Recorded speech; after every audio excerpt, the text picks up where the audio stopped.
télévision topesi biso lisusu mbote na ndenge bozwi su libaku ya kolanda tranche matinale na biso ya mokolo mwa lelo oyo ezali présenté na nga moko exercice ça ya tranche matinale na biso ya mokolo mwa lelo. Lelo na tranche matinale na biso ya mokolo mwa lelo tokolobela bapoint na biso mwa ebele.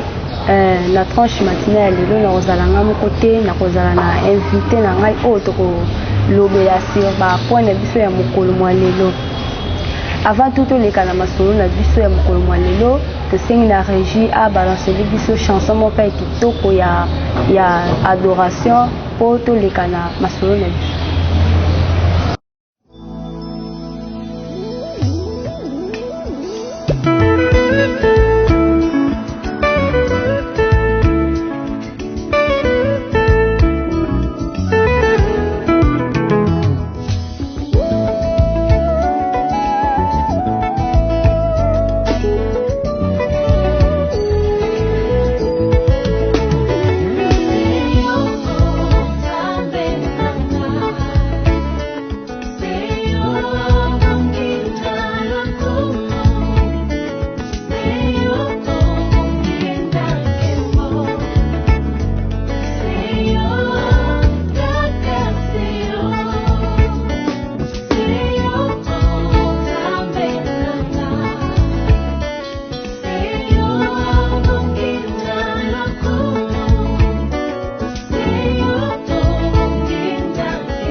Hallelujah,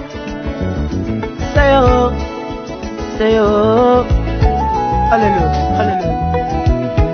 Obongi na loku, obongi na kembo ya say oh yes.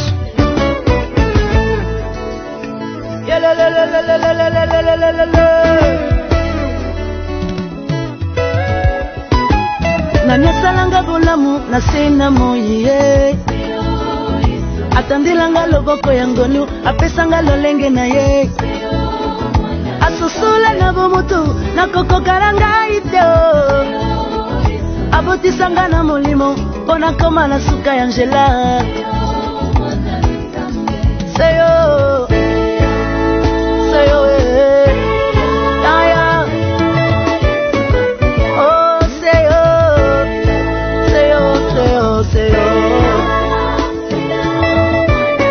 Nanyamimanga kasi ya molimo pe atalisanga oyeleki ya nzoto esutuka na yokelaka ye lisusu te oyo namona kati ya molimo bisengo ya nzoto etelema te seyo seyo Yesu Nzambe na ngai seyo hallelujah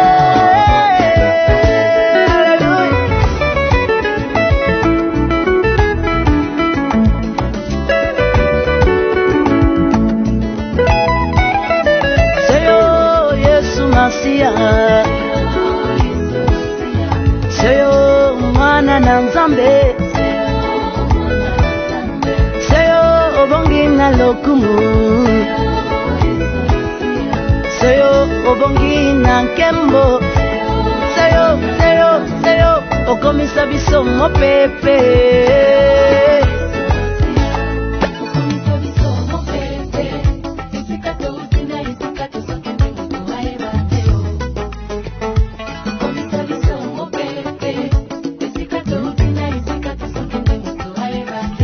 Okomisa biso mopepe nzoto ibate. Okomisa biso mopepe. Alléluia. Nzoto okomisa biso. Monguna yebate oh seyo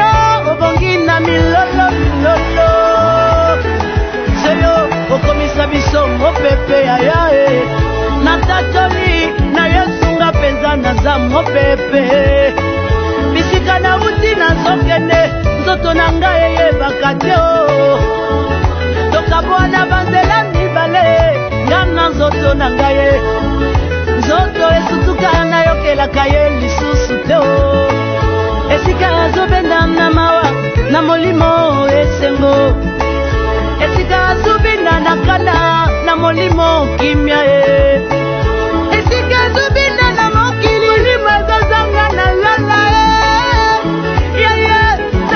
seyo bongina kokumba mela aya oh seyo yesu masia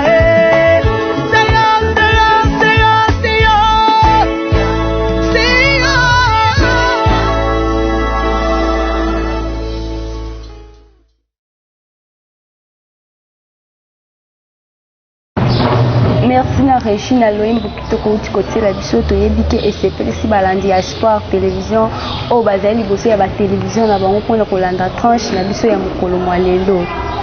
Tobosa mpete tranche matinale na biso ya elekaka bongo chaque jour à partir ya 8h30 na kati ya Espoir Télévision. Ndenge nalobaki liboso nakozala nga moko te nakozala na invité na biso tokosenga na régie apesa biso elema moko po toyamba ndeko na biso na plateau na biso. Bonjour à tous, je m'appelle Rosie Toili et je suis chrétienne de l'église La Borne Pata.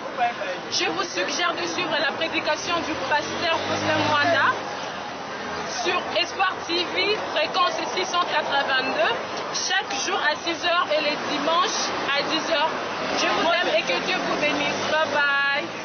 Merci Régine Aloim Bukitoko Utikopesa biso ndenge nalobaki ya liboso ke nakozala nga moko te nakozala na invité na biso ya mokolo mwa lelo tomoni deja na mopanzi na ngai ya gauche invité na biso ye wana tokopesa ye mbote mpe ye moko akoyebisa bino aza nani auti wapi mpe na émission ya biso lelo ayebi sujet ya nini. Mbote ndeko. Mbote mama. Kombo nani mpe auti wapi? Oui, kombo na ngai Jeffrey Lukoki nauti précisément na commune ya Mongafula na quartier Mazamba Beni Congo numéro 2. Merci ndeko biso moko toyoki ndeko auti na commune ya Mongafula tokoprofite mpe ndeko lelo tomoni na tranche matinale na biso oye comme invité omemeli bandeko balandi nini na tranche matinale na biso ya mokolo malelo. Oui, lelo na ye nayeli bandeko to nayeli baimboka oyo ezali lisolo monene ya asbel na biso kombo nango ezali génération difele. Génération difele ezwami na commune ya Mongafula na quartier Mazamba Beni Congo numéro 2, référence Arrêt Liolo. Ok, bandeko balandi Espoir Télévision oyoki mbele ya ndeko na biso asili kotangela biso awa na kati ya masolo na biso bokoyoka ye lisusu malamu akolimbolela biso yango na asbel na bango ya génération de feni akolimbolela biso ngo malamu sikoyo tokoti na bituni ya biso tobosani te. Merci bandeko balandi Espoir Télévision ndeko na tranche matinale biso mokolo mondelo omemeli ba yimbo kanini na compte ya génération du fele na bino? Oui, matondo mingi mpona malobo pesi na ngai oyo na ye nano ya liboso na ye kolakisa na biso nini ezali génération du fele ezali asbel oyo eza créé mpona kopromouvoir oyo eza batalent ya bato nyonso elakisi oyo osalaka bilanga oyo oyembaka oyo oza maçon peintre toza na posa ya bato nyonso wana mpona koyeba koépanui oyo eza batala na bango mosala ya asbel na biso génération du fele ya wana neti na niveau ya mongafula esika wapi génération du fele eza créé ponanu eza nano tandi ya mongafula mobima te na quartier wapi eza déjà planté eza wapi mosala déjà ebandi kosala bajeune toza kopromouvoir oyo eza batala na bango toza déjà na signé moko ezoleka théâtral mpona bana mike oyo bazali kosala oyo ezali bafilme na bango nyonso wana tozoboya ke moto aza na tala azala libanda moto aza na tala azala négligé non c'est pourquoi asbel eye mpona kosunga oyo moto nyonso aza na tala kati na ye. Ok, bandeko balandi boyoki ndeko na biso ndenge alobi na kati ya mituna na biso oyo tobongiseli mikolo mwaneli mpona kotuna bokoyoka ye malamu ezwami wapi esengeli bosala ndenge nini mpo bozwa bango. Ok, toleki na mituna na biso ya mokolo mwa lelo ndeko oza membre na kati ya génération du fele? Oui, naza membre effectif na génération du fele naza chargé ya sensibilisation ya génération du fele donc moto oyo akendaka kose communiquer na baoyo bazali na makoki te ya kokóma meme esika tozali ngai naza chargé na makambo nyonso wana koma kooriente mutu kota na génération du fele eza bacondition mingi. Donc boza mpe na bacondition na pene bopesaka na moto oyo asengeli koya kokota na génération du fele? Oui, oyo eza comme condition eza ke yo ntango okoti na asbel na biso génération du fele premièrement fo ozala na amour ya asbel parce que biso na génération du fele toza wana mpona koapprendre moto komo aussi entrepreneur ozalaki na likanisi meme ya kosala eloko te na vie tokoapprendre yo ya aussi des formations oyo topesaka na sein ya asbel na biso génération du fele oyo eza comme condition. Ok, bandeko balandi bozolanda biso na malembe ndenge tozokindela basujet na biso toleki bongo na deuxième point na biso etaliki totoloka nini ezali kolakisa génération du fele. Qu'est-ce que signifie génération du fele?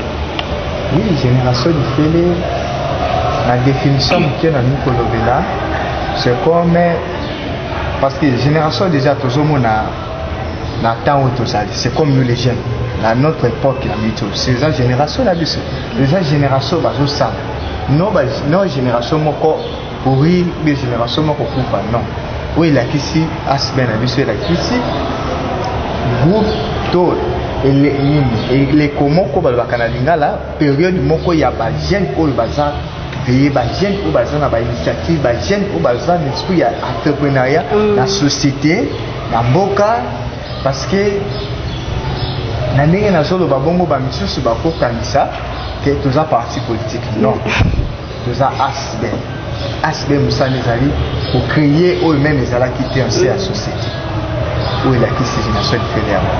Ok, objectif na bino eza nini? Bon, objectif na biso eza premièrement il faut topanzana etandi mbuma ya ville ya Kinshasa il faut installer ma base partout dans tous les 24 communes avant total la projet à la province Ningekoya parce que total à niveau il y a des jeunes au même bassin par initiative mais pas encore pour bénéficier c'est pourquoi tant que tu reprends wana toko sunga ba mususu ole ki alongwa musika yo formation autopé ça la peine en c'est asbel na biso tokofungola oyo ezali base mosusu kuna mpona esunga motu nyonso aya kobimisa mpe oyo ezalaka kati na ye mpe ezwa forme abénéficie na ye. Ok, na kati ya province ville ya Kinshasa boza kaka na esika moko na monga fula ndenge ozali koloba to eza pe na baplace ebele bato bakoki kozwa bino? Non, pour le moment toza kaka nano na monga fula nde nalobaki toza na quartier Mazamba na avenue Congo numéro 2 référence église Montagne Sion.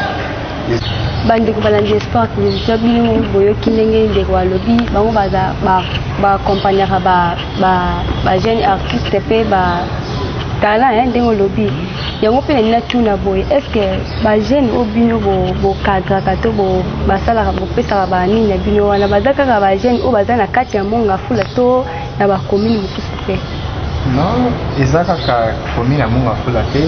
Asbel eza maboko ya kofungwama koyamba motu nyonso et surtout na ndenge ngai nazali sensibilisateur peut-être kozala bayike mosusu baokanisaki biloko wana ezalaka abokota ata mosusu ozala ndeko ya non eza kofungwa mpona motu nyonso ezala uti lemba o ngiringiri o wapi adresse na mitu eza kaka na liyolo ozwi soki outi pene uti pene ozokita rompwe okita na re liyolo so uti rompwe ngaba ozokende pene okitaka na re liyolo avenue Congo numéro 2 na église Montagne Sion.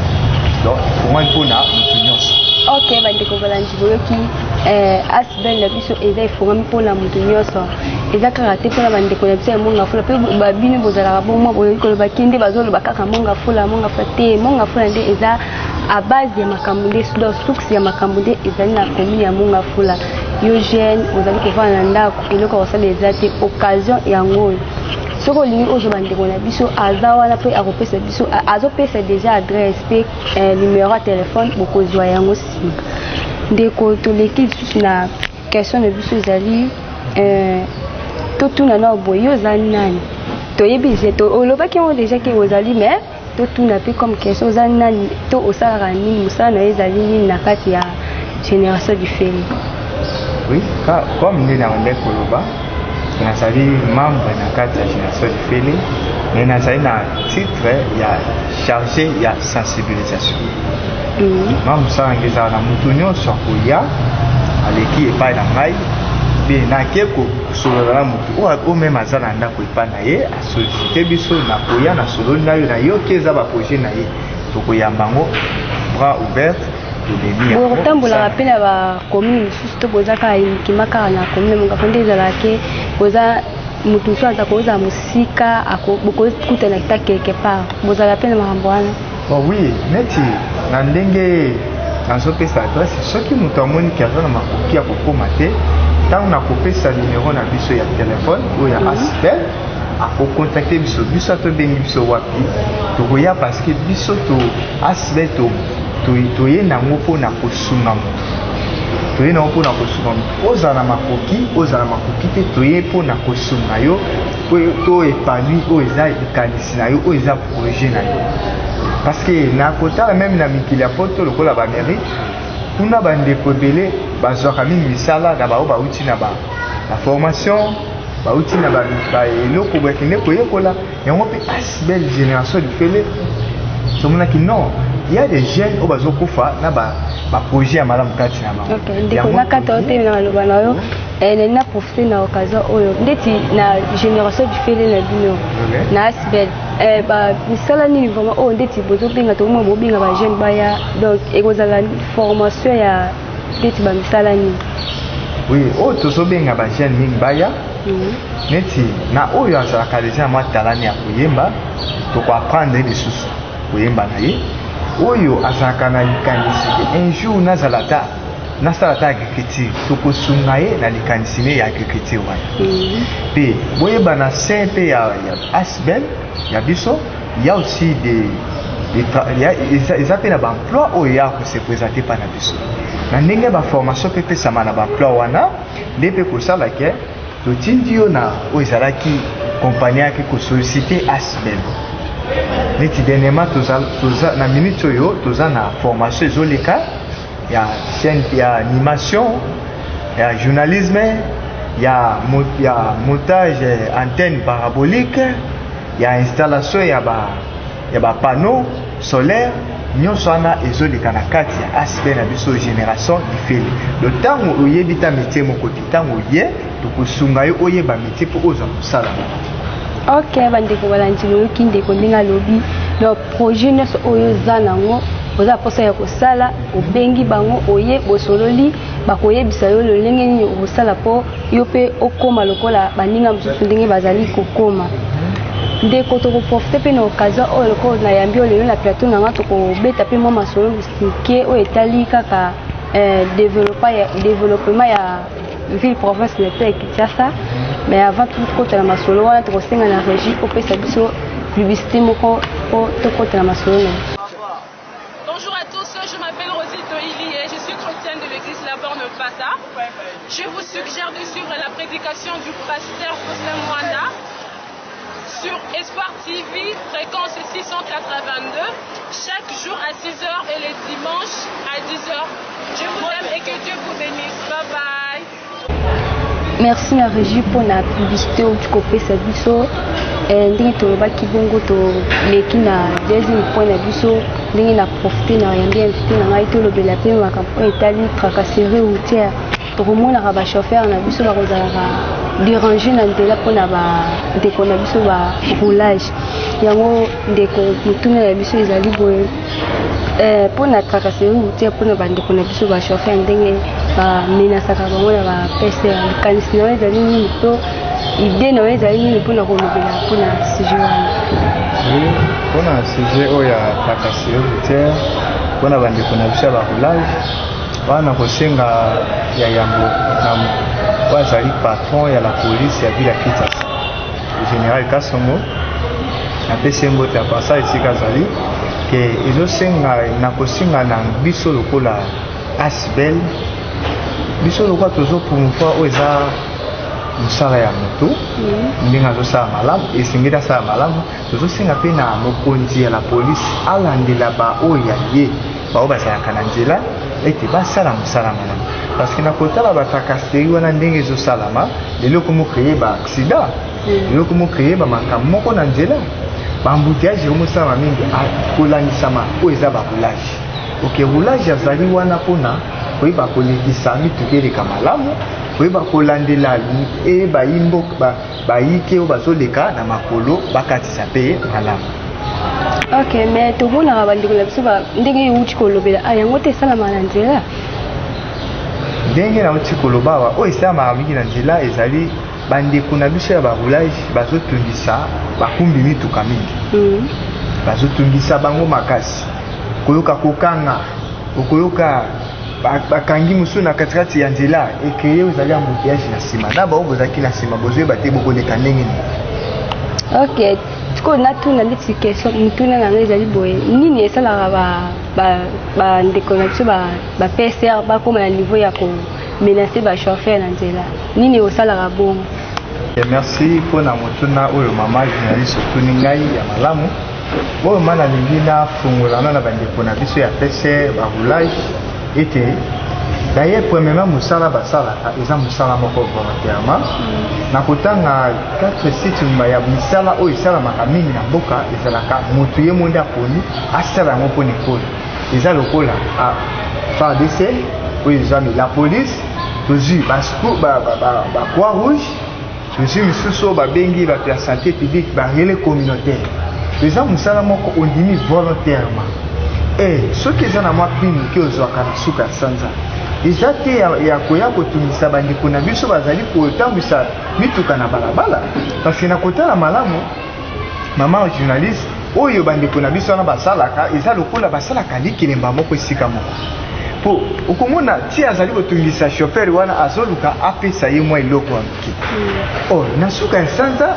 leta ezokanisela eloko ye mosala ezali alandela lolenge mituka ezotambola mpe alanda oyo aza na mokanda te asali ameni na niveau ya leta ake kozala malamu na leta mais okomona mosusu bazwi chauffeur bakomi na esika moko biro yango solola 100 000 fois ekufi wana esika ekei eyebani te yango wana kobeta mbela na mokonzi ya la polisi ya Kinshasa mokonzi ya la polisi aya alandela oyo eza bayike na ye atia na nzela ndenge nini bazali kosala mosaka. Ok, poto continuer na masolo na biso to sengi la régie opesa biso publicité moko ya change. Non, c'est DG qui parle. C'est le DG qui parle. Un bon roi d'État. DG. Merci, papa.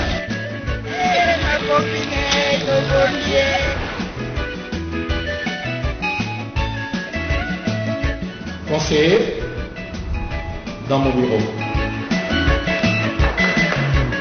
Excellence. Au moins, limite, tout cas, la précipitation. Excellence. Kamata moko. Tende ko pesa na tata mwasi na ngai. Kaka ndenge na lobi. Conseiller. Bateau ya facture wana. Mbongo na bango sali bongo. 90 millions de francs congolais. Bakisa basiro mibale.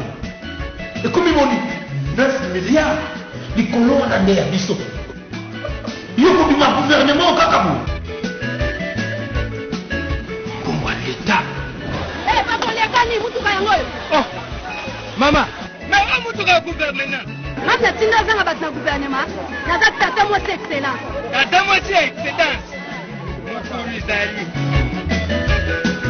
Vous m'expliquez. Naza préparé tinda moko ya na royal IGF. Ko ça bo été naza ko tata ko matina cycle. Stop. Excellence, c'est foutu. Les inspecteurs de l'IGF sont là. Inspection générale des finances, vous avez compris. Je ne suis pas là. Non, mais vous êtes là. Non, divers. Et l'excellence est en confinement en France. Ça n'existe plus cette histoire. Je ne suis pas là. Je ne suis pas là. Là. Non, je suis désolé. Conseiller. Merci ndeko lodima kampo ezali ya solo tokomona kayango ba ndeko na biso ba pesa ba komisa ba chauffeur lokola likelemba moko boye. Chaque fois que quelqu'un se met tout cas cause ka bambo to ba rapete mbongo likelemba ngwe banda mu colonie et aussi la paix mu colonie. Yango wana to profiter pe na sima wana to sengi na régie opesa biso image ya changement de mentalité.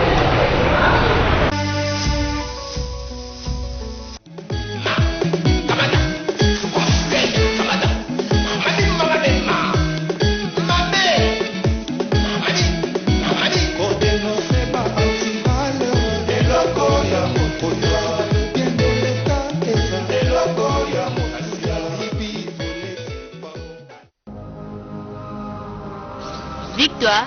Oui.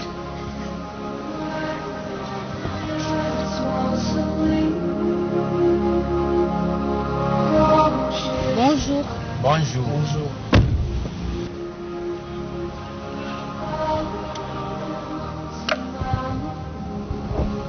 Eh, papa chauffeur, oyo ndakisa nini? Nasali nini? Ozobebisa mboka. Na ndenge nini? Mulangi obwaki na balabala omoni yango te.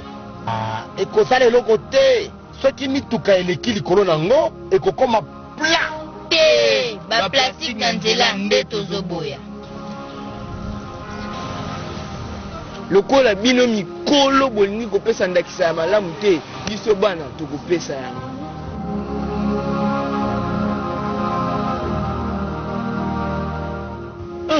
Bana botangaka na ekole nini? Neti ngai ciel natangaka na ekole ya changement de mentalité. Oyoki to changer mentalité to tika mvua tata ngai na tiki yo pe tika koboma mboka.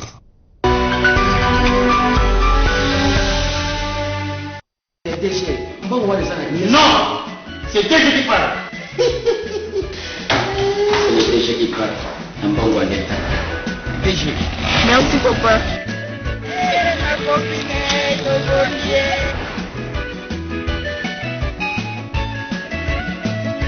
Conseiller, dans mon bureau. Excellence. Au moins, limite, tout cas, la précipitation. Excellence. Kamata moko. Tende ko pesa na tata mwasi na ngai. Kaka ndenge na lobi. Conseiller. Bateau ya facture wana. Mbongo na bango sali bongo. 90 millions de francs congolais. Bakisa basiro mibale. Ekomi boni 9 milliards. Likolo wana nde ya biso. Yoko bima gouvernement kaka bo. Kongo l'État. Eh, papa, les gars, ni mutuka yango. Oh. Mama. Mais on motuka gouvernement Masa tinda zanga bat na gouvernement. Naza tata mo c'est excellence. Tata mo c'est excellence. Moto Rizali. Vous expliquez. Naza préparé c'est ndako na roya na IGF. Ko ça bo été naza ko tata ko matina cycle. Stop. Excellence, c'est foutu. Les inspecteurs de l'IGF sont là. Inspection générale des finances, vous avez compris. Je ne suis pas là.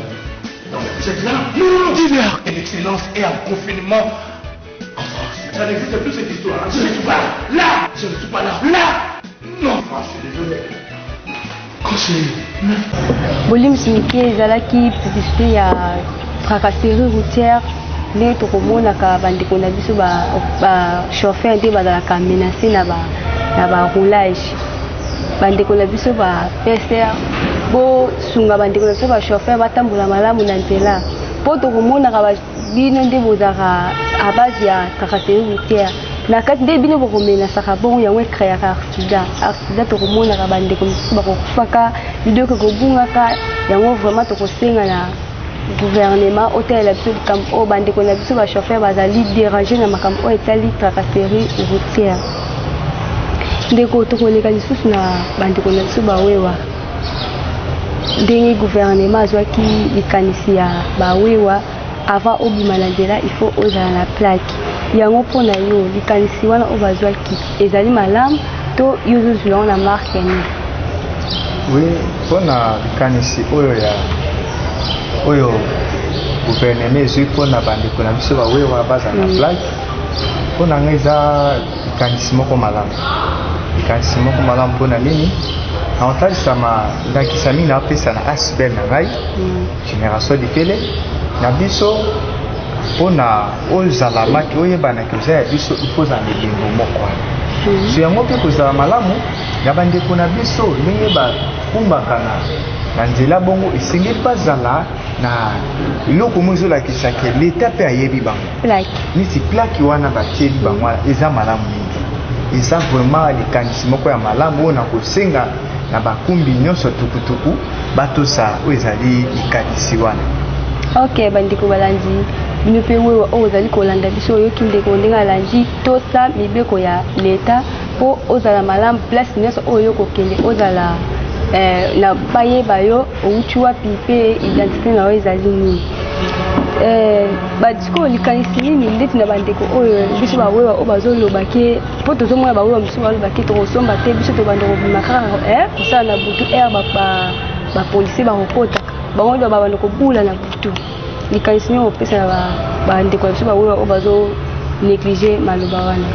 Bon, on a kopesa lokola tolinda bandeko na biso awewa ke likanisi oyo azwi wana ke basalaka babulaka na butu mpona moi bakima baroulage mpona ngo eza ya mabe eza ya mabe mpona nini parce que butu oyo bazolinga bakende wana butu eza makambo ebele butu elekaka makambo ebele mingi or soki baluki batia oyo ezali mutu makasi na kosenga na mokonzi ya la police oyo ya ville ya Kinshasa le général Kasongo atia service moko ekolandela bato wana na poko parce que wana ezali mpona bolamu ntango basengi bosomba permis nini matricule wana baplake wana eza combien oyo batieli bango bakokima ke bakebula na putu eza talo mingi te baplake wana ya mituka kutu bato ya mituka bazosomba mais yo mpe baluki baidentifie yo eza likanisi moko ke baluka te bamema ndenge bao bazokanisa ke bakomosala na butu non butu premièrement butu eza mpona bato bapema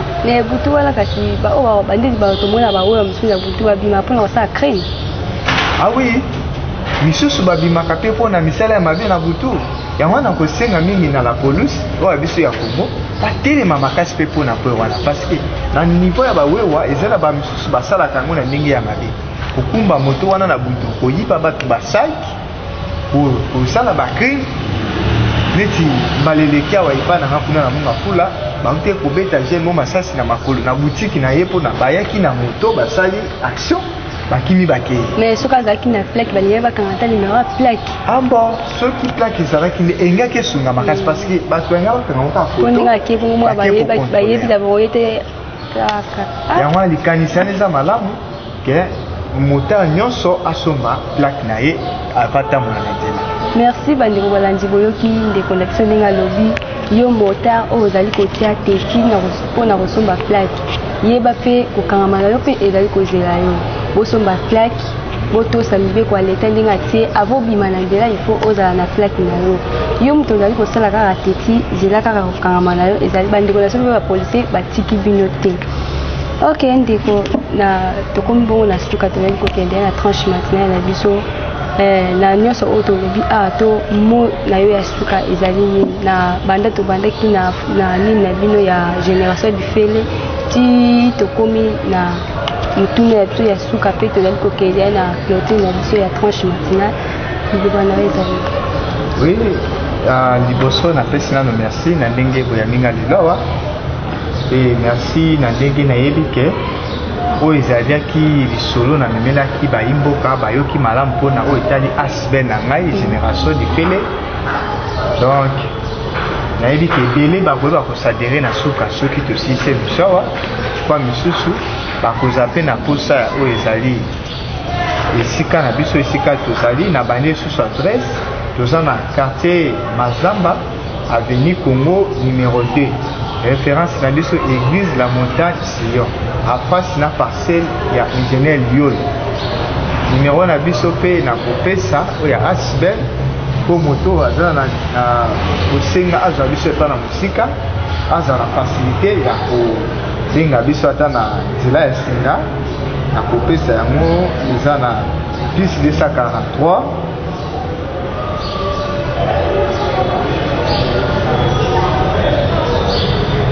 plus 243 81 36 76 462 plus 243 81 36 76 462 wana numéro na biso ya asbel ntango obengi eza direct na asbel tokoyamba yo mpe tokoyoka oyo nyonso ezali osengana.